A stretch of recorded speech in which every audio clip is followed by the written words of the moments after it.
ಕೊನೆಯ ಭಾಗಕ್ಕೆ ಬರ್ತಾ ಇದ್ದೀವಿ. ಪ್ರಶಾಂತ್, ಈ ತಿಕ್ಕಾಟ ಏನು ನಡೀತಾ ಇದೆ ಇದರ ಒಂದು ಕನ್ಕ್ಲೂಸಿವ್ ಸ್ಟೇಟಿಗೆ ಬರೋದು ಮೇ 4ನೇ ತಾರೀಕು. ಇದು ಫ್ಲೇರ್ ಅಪ್ ಆಗಬಹುದು ಅನ್ನೋದು ಯಾವ ಸನ್ನಿವೇಶದಲ್ಲಿ, ತಣ್ಣಗಾಗಬಹುದು ಅನ್ನೋದು ಯಾವ ಸನ್ನಿವೇಶ? ಅದೇ ನನಗನ್ಸುತ್ತೆ ನೋಡಿ, ಒಂದು ವೇಳೆ ಮೇ 4ಕ್ಕೆ ಈಗ ಸುಭಾಷ್ ಅವರು ಹೇಳಿದಂಗೆ ಕಾಂಗ್ರೆಸ್ನ ಅನೇಕ ನಾಯಕರು ಹೇಳಿದಂಗೆ ಕಾಂಗ್ರೆಸ್ ಗೆದ್ದರೆ, ಬಹಳ ಸುಲಭವಾಗಿ ಗೆದ್ದರೆ ಇದು ತುಂಬ ಫ್ಲೇರ್ ಅಪ್ ಆಗುತ್ತೆ ಅನ್ಸಲ್ಲ. ಆದರೆ ಆಗ ಒಂದು ಬಣ ಸ್ಪಷ್ಟವಾಗಿ ಹೇಳುತ್ತೆ ನೋಡಿ, ಜಮೀರ್ ಅಹ್ಮದ್ ಖಾನ್ ವಿರೋಧ ಮಾಡಿದರೂ ಕೂಡ ಕಂಫರ್ಟಬಲ್ ಆಗಿ ಗೆದ್ದಿದ್ದೀವಿ. ಈಗ ಜಮೀರ್ ಅಹ್ಮದ್ ಖಾನ್ ಮೇಲೆ ನೀವು ಕ್ರಮ ತೆಗೆದುಕೊಳ್ಳಿ, ಅಟ್ಲೀಸ್ಟ್ ಸಂಪುಟದಿಂದ ಅವರನ್ನು ಕೈ ಬಿಡಿ ಅಂತಕ್ಕಂಥ ಒತ್ತಡ ದಿಲ್ಲಿ ಮೇಲೆ ಶುರು ಆಗುತ್ತೆ.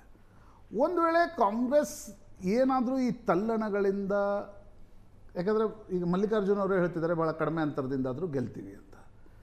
ನೀವು ಸೋತ್ರೆ ಮಾತ್ರ ಕಾಂಗ್ರೆಸ್ನಲ್ಲಿ ಈ ಮುಸ್ಲಿಂ ಸಂಕಟ ಒಂದು ವಿಚಿತ್ರ ಸ್ವರೂಪವನ್ನು ಪಡೆದುಕೊಳ್ತಕ್ಕಂಥ ಸಾಧ್ಯತೆಗಳನ್ನು ನಾನು ನೋಡ್ತಾ ಇದ್ದೀನಿ. ಯಾಕಂದರೆ ಸ್ಪಷ್ಟ ಎರಡು ಬಣಗಳಿವೆ ಮುಸ್ಲಿಮರಲ್ಲೇ, ಕಾಂಗ್ರೆಸ್ನಲ್ಲೂ ಎರಡು ಬಣಗಳು ಪರಸ್ಪರ ಮೇಲಾಟವನ್ನು ಮಾಡ್ತಾನೆ ಇರ್ತವೆ. ಹೈಕಮಾಂಡ್ನಲ್ಲೂ ಕೂಡ ಈಗ ಅಂದರೆ ಸುರ್ಜೇವಾಲಾ ಬಂದು ಕುಳಿತರೂ ಕೂಡ ಜಮೀರ್ ಅಹ್ಮದ್, ಈಗ ಸುರ್ಜೇವಾಲಾ ಸಿಟ್ಟೇನು, ನಾನು ಹೇಳಿದರೂ ಕೂಡ ಜಮೀರ್ ಅಹ್ಮದ್ ಖಾನ್ ಮತ್ತು ನಜೀರ್ ಏನನ್ನೂ ಮಾಡಲಿಲ್ಲ ಅಂತ. ಹೀಗಾಗಿ ನನಗನ್ಸುತ್ತೆ ನೋಡಿ, ಬಿ ಜೆ ಪಿಗೆ ಹೆಂಗೆ ಲಿಂಗಾಯತ ವೋಟ್ ಬ್ಯಾಂಕ್ ಒಂದು ಸಂಕಟವನ್ನು ತಂತು, ಹಾಗೆ ಕಾಂಗ್ರೆಸ್ಗೆ ಒಂದು ವೇಳೆ ಇದು ಮೊದಲ ಬಾರಿ ನಾನು ನೋಡ್ತಾ ಇದ್ದೀನಿ ಕರ್ನಾಟಕದಲ್ಲಿ ಕಾಂಗ್ರೆಸ್ನ ಒಳಜಗಳ ಈ ಮಟ್ಟದ ಈ ಸ್ವರೂಪವನ್ನು ಪಡೆದುಕೊಳ್ತಾ ಇರತಕ್ಕಂಥದ್ದು ನಾವು ಮೊದಲ ಬಾರಿ ನೋಡ್ತಾ ಇದ್ದೀವಿ. ಮತ್ತು ಈಗ ನೋಡಿ ಇದರಲ್ಲಿದೆ, ಈಗ ಜಮೀರ್ ಅಹ್ಮದ್ ಖಾನ್ ಮೇಲೆ ಕ್ರಮ ತೆಗೆದುಕೊಳ್ಳಿಕ್ಕೆ ಕಾಂಗ್ರೆಸ್ಸಿಗೆ ಸಾಧ್ಯ ಆಗ್ತಾ ಇಲ್ಲ. ಆ್ಯಕ್ಚುಲಿ ಇದರಲ್ಲಿ ಏನು ರೀ, ಈಗ ಫಂಡಿಂಗ್ ಯಾರು ಮಾಡಿದ್ದಾರೆ ಅಂತ ಸಲೀಂ ಅಹ್ಮದ್ ಹೇಳಿದರು, ಅವರೇನು ಜಬ್ಬಾರ್ ಹೆಸರು ಹೇಳಿದ್ರ? ಅವರು ಜಮೀರ್ ಅಹ್ಮದ್ ಖಾನ್ ಮೇಲೆ ಆರೋಪವನ್ನು ಮಾಡಿದರು. ಆದರೆ ಜಮೀರ್ ಅಹ್ಮದ್ ಖಾನ್ ಮೇಲೆ ಕ್ರಮ ತೆಗೆದುಕೊಳ್ಬೇಕು ಅಂತಂದಾಗ ಕಾಂಗ್ರೆಸ್ ಹೈಕಮಾಂಡ್ ಕೂಡ ಮೈನಮೇಷ ಎಣಿಸುತ್ತೆ. Naturally he is a very popular leader amongst Muslims.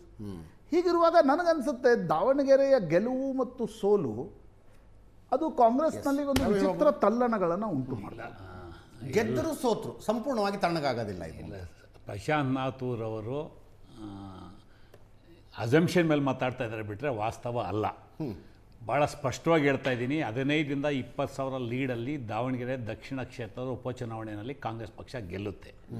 At the same time Zameer Ahmed is our national leader. ಅವ್ರು ಬರೀ ದಾವಣಗೆರೆ ಉಪಚುನಾವಣೆ ಅಲ್ಲ, ಅವ್ರಿಗೆ ಕೇರಳದಲ್ಲಿ ಜವಾಬ್ದಾರಿ ಕೊಟ್ಟಿದ್ವು, ಯು ಪಿನಲ್ಲಿ ಜವಾಬ್ದಾರಿ ಕೊಟ್ಟಿದ್ವು, ಬಿಹಾರದಲ್ಲಿ ಜವಾಬ್ದಾರಿ ಕೊಟ್ಟಿದ್ವು. ಔಟ್ ಆಫ್ ಕರ್ನಾಟಕ ಬೇರೆ ಬೇರೆ ರಾಜ್ಯಗಳಲ್ಲಿ ಚುನಾವಣೆ ಆದಂಥ ಸಂದರ್ಭದಲ್ಲಿ ಅವರು ಸ್ಟಾರ್ ಕ್ಯಾಂಪೇನರು ಬೇರೆ ರಾಜ್ಯಗಳಿಗೂ ವಿಸಿಟ್ ಮಾಡಿದ್ದಾರೆ. At the same time of course ಕೆಲವು ಪೊಲಿಟಿಕಲ್ ಡೆವಲಪ್ಮೆಂಟ್ ಆಗಿದೆ. ಜಬ್ಬಾರ್ ಅವರು ನಮ್ಮ ಪಾರ್ಟಿ ಲೀಡ್ರು, ನಜೀರ್ ಅಹ್ಮದ್ ಅವರು ನಮ್ಮ ಪಾರ್ಟಿ ಲೀಡ್ರು. ಬಹಳ ಜನ ಗೊತ್ತಿಲ್ಲ, ಗುಲಾಮ್ ನಬಿ ಆಜಾದ್ ಅವರ ಶಿಷ್ಯ ಅವರು ನಜೀರ್ ಅಹ್ಮದ್ ಅವರು. 2 ಸಲ MLA ಆಗಿದ್ದರು, MLC ಆಗಿದ್ದರು, ನಮ್ಮ ಪಾರ್ಟಿನಲ್ಲಿ ಮಿನಿಸ್ಟರ್ ಆಗಿದ್ದರು. ಯೂತ್ ಕಾಂಗ್ರೆಸ್ಸಿಂದ ಬಂದಂಥವ್ರು. ಅವ್ರ ಸಂಘಟನೆ ಭಾಳ ದೊಡ್ಡದಾಗಿದೆ. ಇದು ತಾತ್ಕಾಲಿಕವಾದಂಥ development. At the same time ಆಗಲೇ ಮಾತಾಡ್ತಾ ಪ್ರಾಸ್ತಾವಿಕವಾಗಿ ಸಲೀಂ ಅಹ್ಮದ್ ಅವರು ಹೆಸರನ್ನ ತೊಗೊಂಡ್ರಿ. He was the NSUI president. Rizwan Ahmed, he was youth Congress Karnataka KPCC youth Congress president ಆಗಿದ್ದಂಥವ್ರು. ಒಬ್ಬೊಬ್ಬರಿಗೂ ಅವ್ರದ್ದೇ ಆದಂಥ ಶಕ್ತಿ ಇದೆ. ಇವು ಕೆಲವು ಸಣ್ಣ ಪುಟ್ಟ ವ್ಯತ್ಯಾಸ ಆಗ್ತವೆ, ಆಗಿಲ್ಲ ಅಂತ ಹೇಳಲ್ಲ. ಹಿಂದೆ CM ಇಬ್ರಾಹಿಂರವರು ಪಾರ್ಟಿ ಬಿಟ್ಟಾಗಲೂ ಸಹ ಈ ಥರದ ಚರ್ಚೆಗಳು ಆಗಿತ್ತು, ಅದು ಬೇರೆ. ರೋಷನ್ ಬೇಗ್ರವರು ಪಾರ್ಟಿ ಬಿಟ್ಟಾಗಲೂ ಈ ಥರದ ಚರ್ಚೆ ಆಗಿದೆ, ಅದು ಬೇರೆ. ಆಯಾ ಸಂದರ್ಭಕ್ಕೆ ಆ ಚರ್ಚೆ ಆಗಿದೆ. ಬಟ್ ನಮಗೆ ವಿಶ್ವಾಸ ಇದೆ, ಮುಸಲ್ಮಾನ್ ಸಮುದಾಯ ಯಾವತ್ತೂ ಸಹ ಕಾಂಗ್ರೆಸ್ ಪಕ್ಷ ಬಿಟ್ಟು ಆಚೆ ಹೋಗೋದಿಲ್ಲ. ವಿಶೇಷವಾಗಿ ಕರ್ನಾಟಕದಲ್ಲಿ ನಮಗೆ ಅವ್ರಿಗಿರ್ತಕ್ಕಂಥ ಅಟ್ಯಾಚ್ಮೆಂಟ್ ಬೇರೆ. ಇವತ್ತು ಭಾವನಾತ್ಮಕವಾಗಿ ಕೆಲವರು ಅದಕ್ಕೆ ಲಾಭ ಪಡ್ಕೊಳ್ಳೋವಂಥದ್ದು, ಬೆಂಕಿ ಹಚ್ಚೋಂಥ ಪ್ರಯತ್ನಗಳನ್ನ ಮಾಡ್ತಾಯಿದ್ದಾರೆ. ಏನೂ ನಡೆಯಲ್ಲ. ಕಳೆದ 2023 ಚುನಾವಣೆಯಲ್ಲಿ BJPನವರು ಹಿಜಾಬ್ ವಿಷಯ ಇಟ್ಕೊಂಡು ಏನು ಮಾಡಿದ್ರು, ಹಲಾಲ್ ವಿಷಯ ಇಟ್ಕೊಂಡು ಏನು ಮಾಡಿದ್ರು, ಆಜಾನ್ ವಿಷಯ ಇಟ್ಕೊಂಡು ಏನು ಮಾಡಿದ್ರು, ಲವ್ ಜಿಹಾದ್ ವಿಷಯ ಇಟ್ಕೊಂಡು ಏನು ಮಾಡಿದ್ರು, 4% ರಿಸರ್ವೇಷನ್ ಇಶ್ಯೂ ಇಟ್ಕೊಂಡು ಏನು ಮಾಡಿದ್ರು, ಅದೇ ರೀತಿ PFI ಇಶ್ಯೂ ಇಟ್ಕೊಂಡು ಏನು ಮಾಡಿದ್ರು, ಮತ್ತು ಕಮ್ಯುನಲ್ ಇಶ್ಯೂ ಇಟ್ಕೊಂಡು ಏನು ಮಾಡಿದ್ರು. ಇವೆಲ್ಲ ಗೊತ್ತಿರ್ತಕ್ಕಂಥ ವಿಚಾರ. ಮತ್ತು ಅವರೇನೋ ಪಾಪ ಭಾಳ ಹೇಳ್ತಾಯಿದ್ರು, ನಾವು ಅದು ಮಾಡೋದು, ಇದು ಶಾದಿ ಬಗ್ಗೆ ಕೊಟ್ಟರೆ ಅದಕ್ಕೆ ವಿರೋಧ ಮಾಡಿದ್ರು. ಸಿದ್ದರಾಮಯ್ಯನವರು ಮೈನಾರಿಟಿಗೆ 3,000 ಕೋಟಿ ಬಜೆಟ್ ಕೊಟ್ಟರೆ ಇದು ಮುಸಲ್ಮಾನ್ ಬಜೆಟ್ ವಿರೋಧ ಮಾಡೋದು.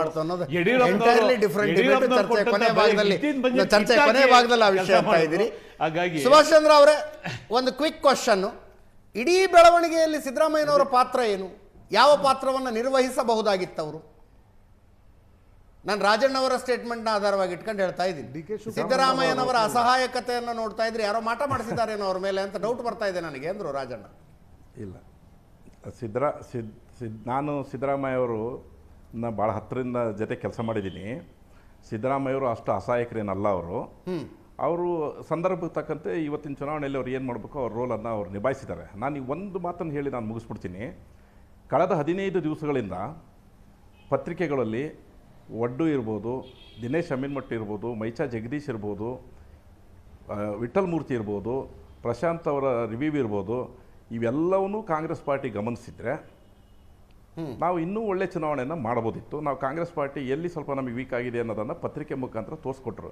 ಮೊದಲು ರಾಮಕೃಷ್ಣ ಹೆಗಡೆ ಅವರು, ವೀರೇಂದ್ರ ಪಾಟೀಲ್ ಅವರು ಇನ್ನು ಬೇರೆ ಇದ್ದಂಥ ಸಂದರ್ಭದಲ್ಲಿ ಒಂದು ಗುಪ್ತವಾದಂಥ ಒಂದು ಪತ್ರಿಕೆಯಲ್ಲಿ ಒಂದು ಸಣ್ಣ ಲೆಟರ್ ಕಾಲಮಲ್ಲಿ ನ್ಯೂಸ್ ಬಂದರೆ ಅದನ್ನು ಬೆಳಿಗ್ಗೆ ಎದ್ದ ತಕ್ಷಣ ಅವರು ಸೆಕ್ರೆಟರಿ ಕಾರ್ ಸರಿ ಮಾಡು ಅಂತ ಹೇಳ್ತಿದ್ರು. ಇವತ್ತು ಪುಟಗಂಟ್ಲೆ ಬರೋದು, ಪುಟಗಂಟ್ಲೆ ಈ ಥರ ಚೇಂಜ್ ಆಗಬೇಕು, ಈ ಥರ ಇದೆ ಪರಿಸ್ಥಿತಿ, ದಾವಣಗೆರೆ ದಕ್ಷಿಣ ಹೆಂಗಾಗಿದೆ, ಇಡೀ ರಾಜ್ಯ ಹೆಂಗೆ ಯೋಚನೆ ಮಾಡ್ತಾ ಇದೆ, ಮೈನಾರಿಟಿ ವರ್ಸಸ್ ಮೈನಾರಿಟಿ ಅಂತಕ್ಕಂಥದ್ದನ್ನು BJPಯವರು ದುರುಪಯೋಗ ಮಾಡ್ಕೊತಾರೆ, ನೀವು ಸರಿಯಾಗಿ ಅಂತ ಹೇಳಿ ಬರೆದ್ರು. ಅದನ್ನ ಯಾರು ಗಮನಿಸಲಿಲ್ಲ. ಅದನ್ನು ಕಾಂಗ್ರೆಸ್ ಪಾರ್ಟಿ ಗಮನಿಸಬೇಕಿತ್ತು. ನಾನು ಲಾಸ್ಟಿಗೆ ಒಂದು ಹೇಳ್ಬಿಡ್ತೀನಿ, ಒಂದು ಮನೆತನವನ್ನು ನೀವು ಕನ್ವಿನ್ಸ್ ಮಾಡ್ಬೋದಾಗಿತ್ತು, ಆದರೆ ಒಂದು ಕಮ್ಯುನಿಟಿಯನ್ನು ಕನ್ವಿನ್ಸ್ ಮಾಡೋದ್ರಲ್ಲಿ ಫೇಲ್ ಆದ್ರಿ. ಒಂದು ಮನೆತನವನ್ನು ತಾವು ಎತ್ತಿಡಿದ್ರಿ. ಇದು ನಮಗೆ ಒಂದು ಸ್ವಲ್ಪ ನೋವಿದೆ. ಆ ನೋವಿಂದ ನಾನು ಭಾಳಷ್ಟು ಹೇಳಿದ್ದೀನಿ. ಹಾಗಾಗಿ ನಾನು I am a secular man. Congress party is secular party, that's what I am in the Congress party. Okay, ನಾನು BJPಗೆ ಹೋಗೋಕ್ಕಾಗಲ್ಲ, ಜನತಾದಳಕ್ಕೆ ಹೋಗೋಕ್ಕಾಗಲ್ಲ. ಹಂಗಾಗಿ ನಾನು ಕಮ್ಯುನಿಸ್ಟ್ ಸಿದ್ಧಾಂತವನ್ನು ಅಳವಡಿಸ್ಕೊಂಡಿರ್ತಕ್ಕಂಥದ್ದು because of secular party. Muslim candidate ಕೊಟ್ಟಿದ್ರೆ ಗೆಲ್ತಿದ್ರ ಅಲ್ಲಿ? ರಮೇಶ್ ಹೇಳಿದರು ಅವ್ರು ಮುಸ್ಲಿಂ ಕ್ಯಾಂಡಿಡೇಟ್ಗಿಂತ ನಾವು ಹೇಳೇ ಇಲ್ಲ. ಯಾರಿಗಾದ್ರೂ ಕೊಡಿಯಪ್ಪ, ಇಂದ ಅವ್ರಿಗೆ ಕುರುಬರಿಗೆ ಕೊಡ್ರಿ ಅಂತ ಹೇಳಿದ್ರಿ ಸಿದ್ದರಾಮಯ್ಯ ಹತ್ರ ಹೋಗಿ.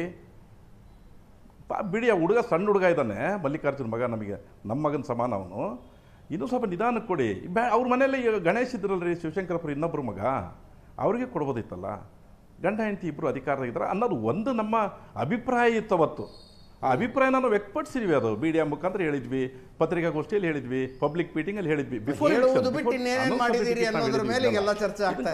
ಒಂದು ಸಮುದಾಯದ ಮತದಿಂದ ಗೆಲ್ಲಕ್ಕೆ ಸಾಧ್ಯನೇ ಇಲ್ಲ ಅಲ್ಲಿ. ಮುಸ್ಲಿಂ ಕಾಂಗ್ರೆಸ್ ಪ್ರಾಮಾಣಿಕವಾಗಿ ಕೆಲಸ ಮಾಡಿದೀವಿ. ಯಾರನ್ನ ಸಮರ್ಥಿಸ್ಕೊತಿದ್ರಲ್ಲ, ಅವ್ರು ಬರೀ ಹೇಳಿಲ್ಲ, ಅವರು ಒಳಗಡೆಯಿಂದ ಕೆಲಸ ಮಾಡಿದ್ದಾರೆ ಅಂತಾರೆ, ಅಲ್ಲಿ ವಿರುದ್ಧ ಕೆಲಸ ಮಾಡಿದ್ದಾರೆ ಅಂತಾರೆ. ಅಲ್ಲ, ಅದಾಗಿರ್ಬೋದು, ನನಗೆ ಅದು ಗಮನಕ್ಕೆ ಬಂದಿಲ್ಲ. ಅದು ನನಗೆ ಆಗಿರ್ಬೋದು. ಆದರೂ ಕಾಂಗ್ರೆಸ್ ಪಕ್ಷ ಗೆಲ್ಲುತ್ತೆ ಅಜಿತ್. ಎಷ್ಟು ಮತಗಳ ಅಂತರ ಅದು ಕೂಡ ಮ್ಯಾಟರ್ ಆಗುತ್ತೆ. ಯಾಕಂದ್ರೆ ಶಿವಶಂಕರಪ್ಪನವ್ರು ನೋಡಿ, ಭಾಳ ಕಡಿಮೆ ಅಂತರದಲ್ಲಿ ಆದರೂ ನಾವು ಗೆಲ್ತೀವಿ. Yes, thank you so much. ನೋಡಿ, ಈ ಬಣ ರಾಜಕಾರಣದಿಂದ ನೀವು ಈ ರೀತಿ ಮಾಡ್ಕೊಂಡು ಹೋಗಿರತಕ್ಕಂಥದ್ದು ಮಸಲೆ ಕಣ್ಣೀರು ಸುರಿಸ್ತಾ ಇದ್ದಾರೆ. ಈಗ DK ಶಿವಕುಮಾರ್ ವರ್ಸಸ್ ಸಿದ್ದರಾಮಯ್ಯನ ಫೈಟ್ ಏನಿದೆ, ಇದು ಇಲ್ಲೂ ಕಾಣಿಸಿರ್ತಕ್ಕಂಥದ್ದು ವಾಸ್ತವ. ಇದನ್ನ ತಾವು ಮತ್ತೆ ಮತ್ತೆ ಹೇಳ್ತಾ ಇದ್ದೀರಾ, ಇದನ್ನ ಅರ್ಥ ಮಾಡ್ತಾರೆ.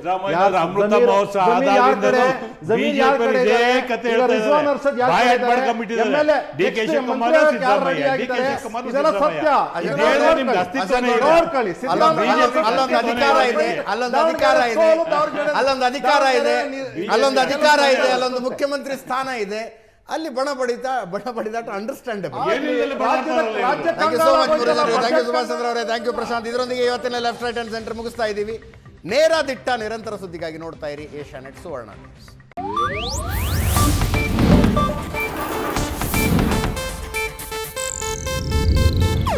ಇದು ಏಷ್ಯಾನೆಟ್ ನ್ಯೂಸ್ ನೆಟ್ವರ್ಕ್ ಪ್ರಸ್ತುತಿ.